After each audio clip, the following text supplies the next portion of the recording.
What's up? Today we're going to be listening to real trick-or-treating horror stories. This is part 2. I couldn't find the first part, so we're going to do part 2. And as this, I just got 3 new fidget spinners. There. This one I like the favorite. Anyway, guys, we're going to get into this. There's nothing really going to be playing on the screen. So, I'll just kind of move my camera from time to time. And yeah, let's get into this.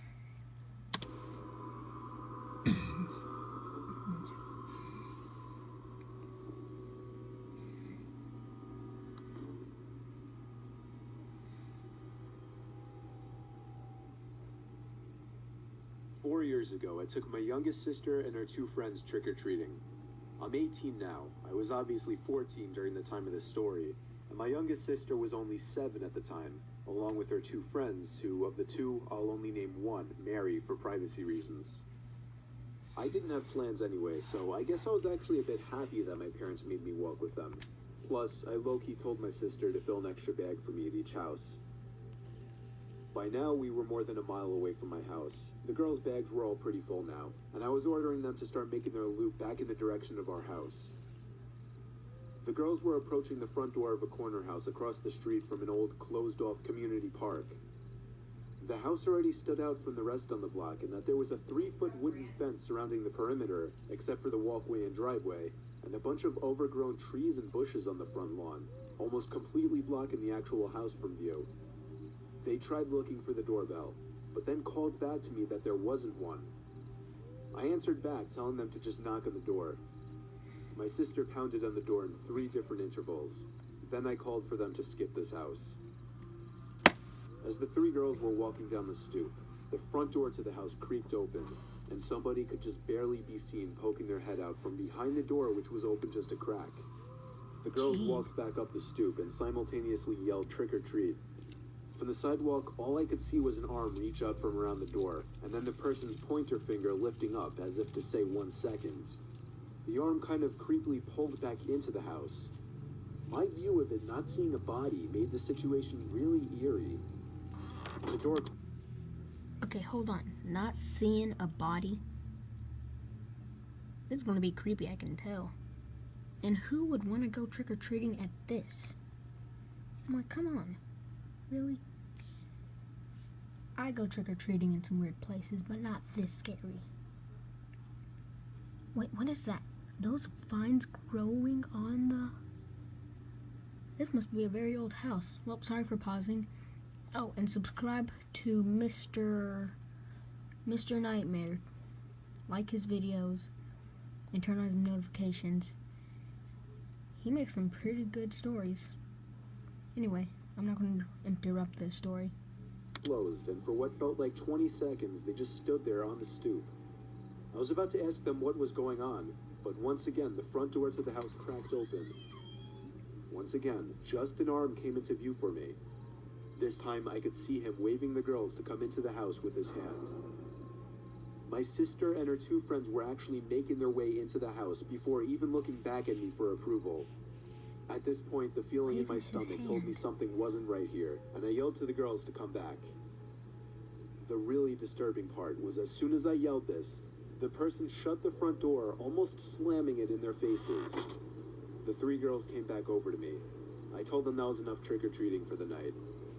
I nudged them to continue walking forward, keeping my eyes on the house. Barely through the overgrown bushes in front of the house, I saw the blinds to one of the front windows rustling around, and an older man sitting by the window. Yeesh, that's creepy. We continued walking home now. The girls told me the man initially said, 1 second while I go get the candy, and then shut the door. When he came back out, he whispered to come inside to get the candy. I was considering calling the cops and reporting this guy, but I wanted to get home and see what my parents had to say first. We were probably halfway down the block when I turned around and saw a person standing by the corner of the block right where the house was. We made it back to our house where I told my parents. They called my sister's friend's parents, and when they got there, we all had a long conversation about it. We then all drove over to the house in separate cars, with my mom talking with the 911 operator in the car. When we got to the house, we learned before the cops even arrived by a neighbor that the house had been vacant for months. Mary's dad was the quickest one to realize what was actually going on here. A sexual predator, or maybe even worse, was hiding in the house for Halloween, waiting to lure unsuspecting kids into the house to snatch them. And what scares me the most to this day is that my sister and her friends were about to enter that house before I told them not to. Halloween can be a very dangerous holiday. Sorry for the interruption. Again, I said I wouldn't, but this is the last one, I promise. That man's been living in there, or at least waiting. Just imagine what would happen if the brother did not say, "Don't go in." That's common sense. If someone waves their hand and wants you to go in there, no. You say, "No, I'm calling the cops." That's it. That's all you'd say. "I'm calling the cops." Yeah. So, never go in a scary, spooky house where there might be some... Who knows? He might have got out of the asylum. Yeesh. Well, let's get back into this. It's 15 and 7 seconds. Ooh, I don't have that long.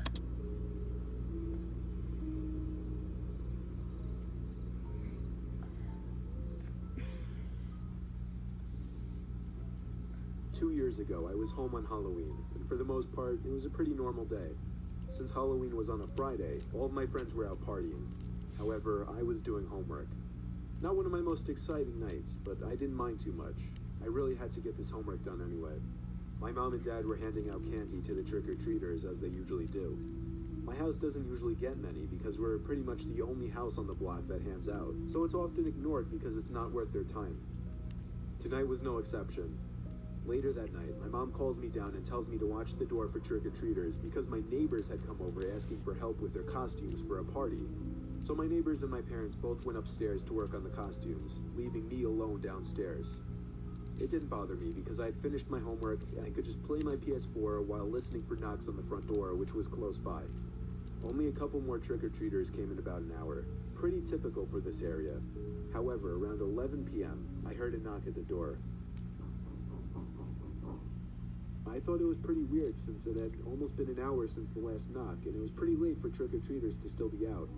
Regardless, I grabbed the candy and went to answer the door. It's important to note that there's a small room in between the front door and the living room. When we answer the front door, we make sure to lock the door behind us leading to the living room so our dogs don't run up and start barking and whatnot. I did the same thing here. When I answered the door, there was a surprisingly large man, at least 6'3" tall, with a somewhat muscular physique, standing in front of me wearing a Michael Myers costume. Not a cheap one either, it looked pretty expensive for a costume. He stood in front of me but didn't say a single word. I thought it was pretty unusual because it's kind of customary to say Michael Myers? You're in big trouble if that's the real Michael Myers. Ooh, he's scary. I've seen his movies. He's pretty awesome, but if you're in the situation, run until you drop. That's my saying. Run until you drop. Or at least hide in a ditch so he'll pass you. trick or treat. But nope, he didn't do a thing but stare at me. It was almost like he was a statue. I thought he was really trying to sell the character and creep me out, and it was working. I was feeling a little intimidated because I'm pretty small for a guy, only about 5 feet 10 inches tall. I decided to break the awkward silence and say trick or treat for him while handing him some candy. I couldn't believe what he did next. In response to me handing him candy, he took a few steps into my house. This was when I started getting really uncomfortable. You're supposed to take the candy, say thank you, and go. It's like an unspoken rule that you don't walk into people's houses without permission. It was at this moment that I also noticed that he didn't have any type of bag for candy. This was a huge red flag, because I realized then that he was not there to trick or treat. That looked like a face. Before I could respond, the man reached into I know his it's pocket not, but and it pulled looks something like out. one. I didn't want to look at it, but I was assuming it was a weapon, and I had no idea what to do. I'd locked myself into a small room with a psychopath much larger than me holding a weapon.